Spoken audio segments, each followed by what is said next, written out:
ನಮಸ್ಕಾರ ಮಾಧ್ಯಮ ಮಿತ್ರರೇ.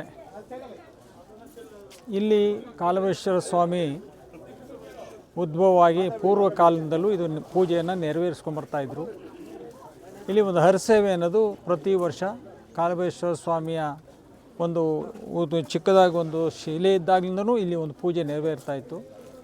ಇಲ್ಲಿನ ಗ್ರಾಮಸ್ಥರು, ಸುತ್ತಮುತ್ತಲ ಗ್ರಾಮಸ್ಥರು ಇದೊಂದು ಹಬ್ಬವನ್ನು ಸರಳವಾಗಿ ಆಚರಿಸ್ಕೊಂಡು ಕಷ್ಟ ಇರಲಿ ಸುಖ ಇರಲಿ ಎಲ್ಲವನ್ನು ಮಾಡಿಕೊಂಡು ಇಲ್ಲಿ ಬಂದಂಥವ್ರಿಗೆ ಅನ್ನದಾಸೋಹ ಮಾಡ್ತಾಯಿದ್ರು.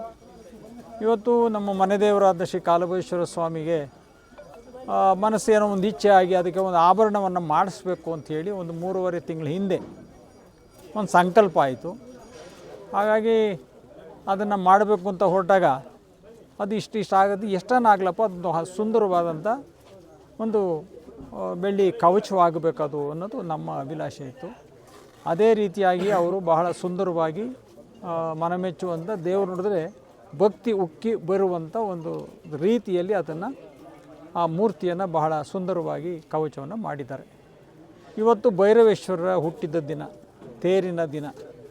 ಲಕ್ಷಾಂತರ ಜನ ಆ ಭೈರವೇಶ್ವರರ ಕೃಪಕಟಾಕ್ಷದಿಂದ ಅನ್ನದಾಸೋಹ ಮಾಡುವಂಥ ಒಂದು ಮಹಾ ಸುದಿನದ ದಿನ. ಅದಕ್ಕೋಸ್ಕರ ನಾನೂ ಸಹ ಇಲ್ಲಿ ಗ್ರಾಮಸ್ಥರಲ್ಲಿ ಒಂದು ಮನವಿಯನ್ನು ಮಾಡಿಕೊಂಡೆ.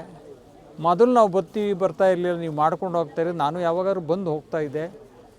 ಇವತ್ತು ಆ ಒಂದು ಭಗವಂತನಿಗೆ ಈ ಒಂದು ರಕ್ಷಣಾ ಕವಚವನ್ನು ನಾವು ಮಾಡಿ ಭಗವಂತ ಸಮರ್ಪಣೆ ಮಾಡುವಾಗ ಎಲ್ಲ ಸುತ್ತ ಇರುವಂಥ ಎಲ್ಲ ಗ್ರಾಮಸ್ಥರನ್ನು ಕರೆಸಿ ಇಲ್ಲಿ ಒಂದು ಅನ್ನದಾಸೋಹ ಮಾಡಿ ಇದಕ್ಕೊಂದು ಸಮೃದ್ಧಿಯಾದ ಒಂದು ವಾತಾವರಣ ನಿರ್ಮಾಣ ಮಾಡಬೇಕು ಅಂತ ಕೇಳಿಕೊಂಡೆ. ಹಾಗಾಗಿ ನಮ್ಮೆಲ್ಲ ಗ್ರಾಮಸ್ಥರು, ಸುತ್ತಮುತ್ತಲ ಗ್ರಾಮಸ್ಥರು ಎಲ್ಲರೂ ಸಹ ಇಲ್ಲ ಈ ಕಾರ್ಯಕ್ರಮ ಮಾಡೋಣ ಅಂಥೇಳಿ ಆ್ಯಕ್ಚುಲಿ ನಾವು ಇವತ್ತು 11:30, 12 ಗಂಟೆ, 1 ಗಂಟೆಗೆ ಇಲ್ಲಿ ಕಾರ್ಯಕ್ರಮ ಪ್ರಾರಂಭವಾಗಬೇಕು. ಆದರೂ ನಾವು ಈ ಒಂದು ಪೂಜಾ ಪುರಸ್ಕಾರಗಳನ್ನು ಸ್ವಲ್ಪ ಬೇಗನೆ ಅರಳಿ ಮಾಡಿ ಅದನ್ನು ಮುಗಿಸಿದ್ವಿ. ಒಂದು 4 ಜನ ಸ್ವಾಮೀಜಿಗಳು ಬಂದು ಇವೆಲ್ಲರನ್ನ ಆಶೀರ್ವಾದ ಮಾಡಿ ಭಗವಂತನ ಕೃಪೆಗೆ ಪಾತ್ರರಾಗಿ ಒಂದು ನಮ್ಮ ಧರ್ಮವಾದ ವಿಚಾರವನ್ನು ತಿಳಿಸಿ ಹೋಗಿದ್ದಾರೆ. ಇದೇ ಒಂದು ಖುಷಿ, ನಮ್ಗೆ ಬೇರೆ ಏನಿಲ್ಲ. ಅದರಲ್ಲಿ ಇವಾಗ ನನಗೆ ಸ್ವಲ್ಪ ಅಲ್ಲೇ 1 ತಿಂಗಳಿಂದ ಆರೋಗ್ಯದ ಸಮಸ್ಯೆ ಇತ್ತು.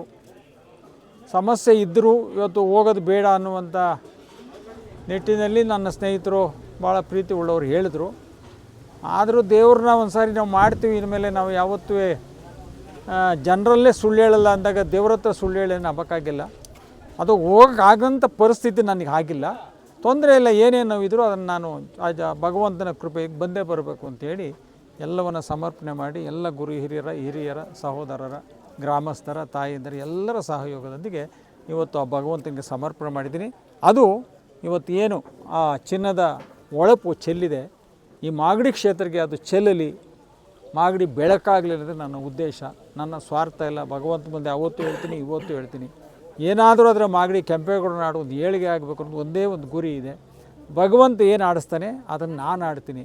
ನಾನು ಯಾವತ್ತೂ ವೈಯಕ್ತಿಕ ಮಾತಾಡಿಲ್ಲ, ಅಹಂಕಾರದ ಮಾತಿಲ್ಲ, ನಾನು ಅನ್ನೋ ಹಂಬವ ಇಲ್ಲ, ಅಥವಾ ನಾನು ಮಾಡಿ ತೀರಬೇಕು ಅನ್ನೋದಕ್ಕೆ ನಾನೇನು ಒತ್ಕೊಂಬಂದಿಲ್ಲ.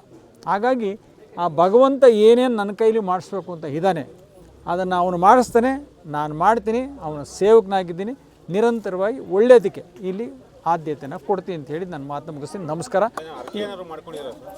ಯಾವುದು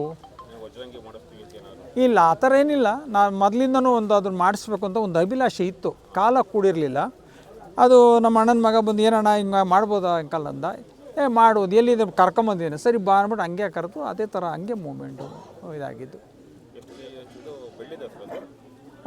ಬೆಳ್ಳಿ ಮತ್ತು ಪಂಚಲೋಹ ಎಲ್ಲ ಮಿಕ್ಸ್ ಆಗಿದೆ. ಚಿನ್ನದ ಲೋಪ ಇದೆ, ಮೇಲೆ ಲೇಪನ ಮಾಡಿಸಿದ್ದಾರೆ. ಎಲ್ಲ ಒಂದು 3.5-3.25 ಲಕ್ಷ ಅದಕ್ಕೆ ಹಣ ವ್ಯಯ ಮಾಡಿದ್ದಾರೆ. ಹಾಗಾಗಿ ಹಣಕ್ಕಿಂತ ಅದು ಕ್ವಾಲಿಟಿ ಅಂತಾರಲ್ಲ, ಅದು ಬಹಳ ಅದ್ಭುತವಾಗಿ ಮೂಡಿ ಬಂದಿದೆಯಲ್ಲ, ಅದಕ್ಕೆ ಬೆಲೆ ಕಟ್ಟೋಕ್ಕಾಗಲ್ಲ. ಹಾಗಾಗಿ ಭಗವಂತನಿಗೆ ಸಮರ್ಪಣೆ.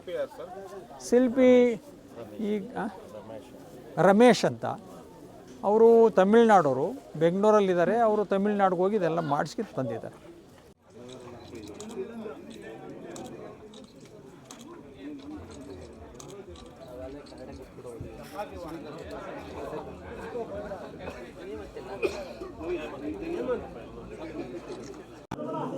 ರೆಡಿ ಮಾಡ್ಕೊಂಡು